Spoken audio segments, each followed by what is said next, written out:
বন্ধুরা, আমি গেছিলাম পৃথিবীর দ্বিতীয় বৃহত্তম মথুয়া মেলা, যেটি অনুষ্ঠিত হয় উত্তর চব্বিশ পরগনা জেলার ঠাকুরনগরে এবং প্রথমটি অনুষ্ঠিত হয় বাংলাদেশের গোপালগঞ্জ জেলার ওরাকান্দিতে।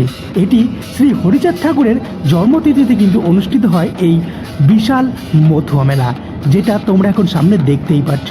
ঠাকুরনগরে এবার আমার আসা তৃতীয়বার। আর এবার গেছিলাম একদম প্রথম দিনে, আর প্রথম দিনে গিয়ে তো আমি একদম অবাক হয়ে গেছি, কারণ আমি যখন গেছি তখন কিন্তু অনেক দল কিন্তু আগমন করেছিল এই ঠাকুরনগর ঠাকুরবাড়ির মন্দির প্রাঙ্গণে। তোমরা সেটা সামনে কিন্তু দেখতেই পাচ্ছ।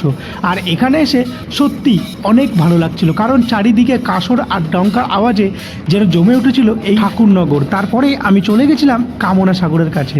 এখন আমি যে পুকুরের সামনে দাঁড়িয়ে আছি, এখানে কিন্তু সবাই স্নান করে পুণ্য লাভের জন্য। তারপরে চলে গেছিলাম যেখানে খিচুড়ি ভোগ খাওয়ানো হচ্ছিল। এখানে গিয়ে আমরা একটু খিচুড়ি ভোগ খেয়ে নিয়েছিলাম, যেহেতু বেলা হয়ে গেছিলো প্রায় 3টে, তাই খিদেও পেয়েছিল। তাই এখান থেকে আমরা কিন্তু ভোগ প্রসাদ গ্রহণ করেছিলাম। তারপরে সোজা আমরা কিন্তু বাড়িতে চলে এসেছিলাম।